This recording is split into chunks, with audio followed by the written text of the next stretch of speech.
Today we are here in Tulsa, Oklahoma, where we are going to explore the world of glass blowing. Yes, glass blowing. I know what you're thinking, like, Kristin, this is really out there. I wanted to like stretch your brains, stretch your imagination, stretch your creativity, and we're gonna learn together how to blow the glass. Do they actually blow the glass? I mean, I don't know if I have enough oxygen in my lungs to blow glass, but hey, we all learn new things about ourselves, so let's go. Kicking it with Kristin, kicking it every single weekend, making new friends and doing all the trends. I'll be trying my best to test the new skills, all these hobbies, but you know that I will. Be sure to kick it before you dish it. Sit back, way back on track, yeah, back to back. You know we're kicking it with Kristin. Wow! Oh my gosh! Kicking it with Kristin.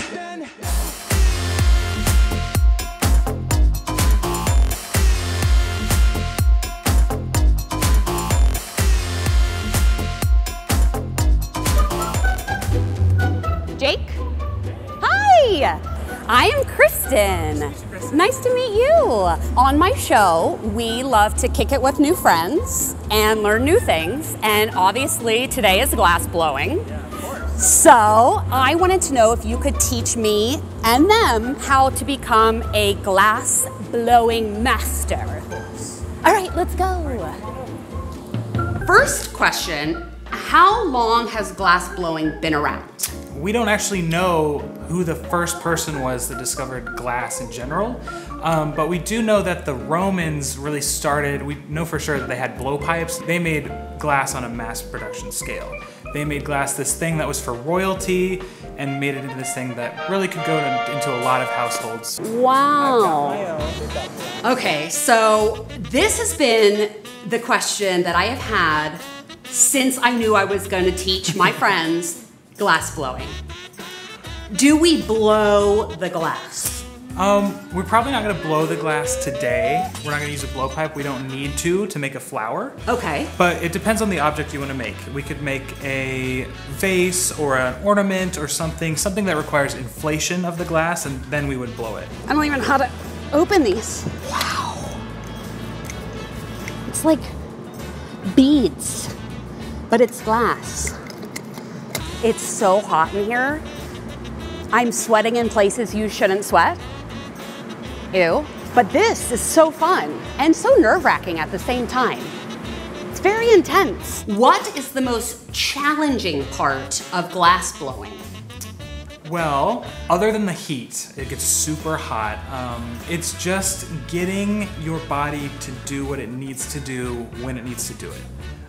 One little slip up, the glass will not forget and it will not forgive. The glass totally has a memory, so if you slip up at one point in the process, it's gonna show up later too.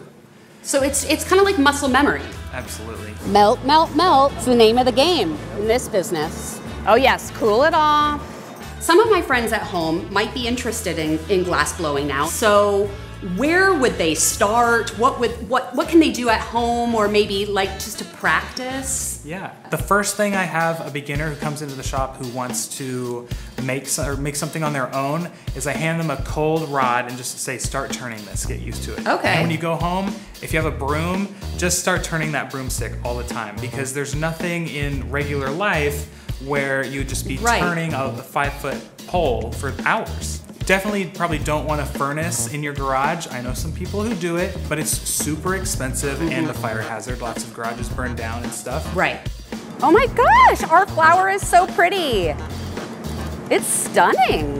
It's not as like flimsy now. Yeah. If you want to get started at home, there's a ton of videos on YouTube to really learn about what the glass is doing and what it's about. Okay. And you can pick up a torch for lamp working and make small little things for not a lot of money at all. There's kits online that you can buy and just buy a quick little $20 torch and get started on like beads, stuff. Right? Like exactly. you could make like little beads and like turn them into earrings or a necklace, or so maybe, you know, anyone at home wants to be like fashionable and they're like, I want to create my own custom jewelry, and you could do it out of glass. Yep. It's like, you know, like the old fashioned days when they used to clip out their teeth and then, Kristin, focus.